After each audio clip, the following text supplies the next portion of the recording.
వేదికను అలంకరించిన హిందీ మేడం గారికి, అలాగే సుబ్రహ్మణ్య గారికి, నాతో ఉపాధ్యాయులందరికీ కూడా నమస్కారాలు.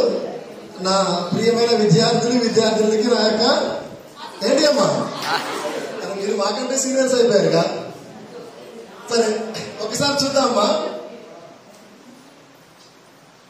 ఈ సంవత్సరము నేను వచ్చి ఎగ్జాక్ట్ గా February 25th 1 year మీ స్కూల్కి. లాస్ట్ February 25th వచ్చా ఇక్కడికి.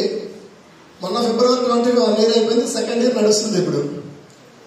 సరే, ఇక లాస్ట్ ఇయర్ తో పోల్చుకుంటే 1 or 2 months పెద్దగా పట్టించుకొని వదిలేసాము. ఇక జూన్ నెల నుంచి మొదలు పెడితే నవంబర్ దాకా చాలా సమస్యలు ఫేస్ చేసాము. అవన్నీ మీకు మంచిగా చెడుగా? మంచిగా చెడుగా? వాటన్నింటిలో మనకు తోడుంది ఎవరు? మన సుబ్రహ్మణ్యం గారు. అవునా కదా? క్లాప్స్ పెట్టండి, అలా ఉన్నది. ఎందుకంటే ఒక విషయం, రీజన్ ఏంటంటే చాలా స్కూళ్ళకి పిఎంసీ చైర్మన్స్ ఉంటారు. వాళ్ళు ఎలా ఉంటారు? ఇలిటరేట్స్ ఉంటారు ఎక్కువగా, చదువుకున్న వాళ్ళు తక్కువ మంది ఉంటారు. కానీ ఇక్కడ మన అదృష్టం ఏంటంటే మనం ఒక చదువుకున్న వ్యక్తి, డైనమిక్ పర్సనాలిటీ మనకున్నారు. At the same time staff.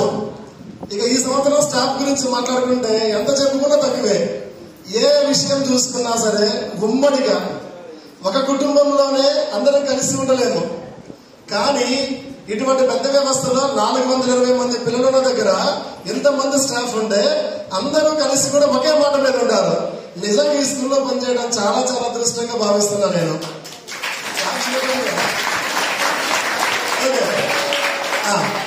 ఇంకొక విషయం మాట్లాడదాము.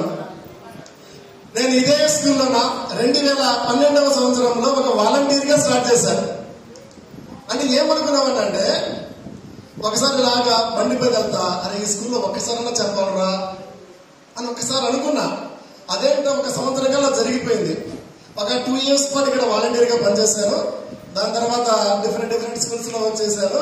మళ్ళీ ఇదే స్కూల్ కి 2015లో డిప్యూటేషన్ లో పనిచేశాను. ఇప్పుడు పర్మనెంట్ స్టాఫ్ గా 2023లో వచ్చాను. నాకు ఎంత హ్యాపీగా ఉంటుందంటే, సాగర్ అంటే మా ఊరు పక్కనే గొప్పనూరు అయినా సరే సాగర్ అంటే నాకు సొంత ఇల్లునకే. ఇక్కడ ఏ ఊర్లో పనిచేసినా ఆ ఫీలింగ్ రాదు, కానీ మనకి ఇక్కడ వస్తే ఆ ఫీలింగ్, ఆ ఉద్దేశంతోనే మిమ్మల్ని తనటమైనా తిట్టడమైనా కొట్టడమైనా చేశాను. అవన్నీ మీకు మంచిగానా చెడుగా? ఏ విషయాలు మిమ్మల్ని హెయిర్ స్టైల్ బాగాలేదని తన్నాను, బట్టలు బాగేసుకుని తన్నాను, అవునా కదా? ఆ 2 మార్చుకున్నారా లేదా? ఓకే, ఇక ఇప్పుడు మైండ్ గేమ్కి వద్దాము. ఒక చిన్న విషయం, ఒక చిన్న కథ చెప్తా. ఆ కథ మీకు ఎలా అలా ఉపయోగించేసుకోండి. సరే, ఒక గుడి ఉంది, ఓకేనా? గుడికి వెళ్ళాలంటే ఫస్ట్ మనం మెట్లు ఎక్కుతాం కదా. ఆ మెట్లు ఎక్కుతూ ఉన్నాము. గర్భగుడిలోకి వెళ్ళిపోయి ఏం చేస్తాం మనము? గంట కొడతారా? మీరు ఎప్పుడు అదే పని చేద్దరా? గర్భగుడిలో మూల విరాట్ ఉంటుందన్నమాట. ఈ మూల విరాట్ దేంతో తయారు చేస్తారు? రాయితోనే తయారు చేస్తారు. ఇక్కడ ఆ మూల విరాట్ ఇక్కడ మెట్ల దగ్గర ఉన్న ఆ బండ 2 మాట్లాడుకుంటున్నాయంట. ఏమని? అబ్బా, ఈ రోజు భక్తులు చాలా మంది వచ్చారు, ఆ మెట్లు ఎక్కి నా నడుమంతా విరిగిపోయింది, అసలు నీ పని చాలా సుఖంగా ఉంది, చక్కగా వస్తున్నారు, నీకు సాష్టాంగ నమస్కారం పెడుతున్నారు, పూజలు చేస్తున్నారు, మొక్కుతున్నారు, పవిత్రంగా చూసుకుంటున్నారు, నన్ను మాత్రం ఎనగదొక్కుతున్నారు అని చెప్పేసి ఈ బండ ఫీల్ అవుతుందంట. ఎందుకనంటే అది అప్పుడు ఈ మూల విరాట్ చెప్తుంది, ఇక మెట్ల దగ్గర ఉన్న బండతో శిల్పి విగ్రహం తయారు చేసేటప్పుడు ఏం జరుగుతుందంటే, 2 రాళ్లను తీసుకున్నాడు. 2 రాళ్లను తీసుకున్న తర్వాత మొదటి రాయిని శిల్పి ఏం చేశాడు? కొంచెం బలంగా కొట్టాడు. ఆ నొప్పి తట్టుకొని అమ్మా అని పోయేది విరిగిపోయింది. ఆ విరిగిపోయిందని ఎక్కడ పెట్టారు? మెట్ల దగ్గర పెట్టారు. ఇంకొక మూల వీరంతో తయారు చేసిన రాయి ఏం చెప్పిందంటే, దాన్ని ఎన్ని దెబ్బలు కొట్టిన ఆ శిల్పి అది తట్టుకుంది. అక్కడ అన్ని దెబ్బలన్నీ తట్టుకోవడం వల్ల అది ఈరోజు ఎలా మారిపోయింది? మూల విరాట్గా మారిపోయింది. అంటే ఈ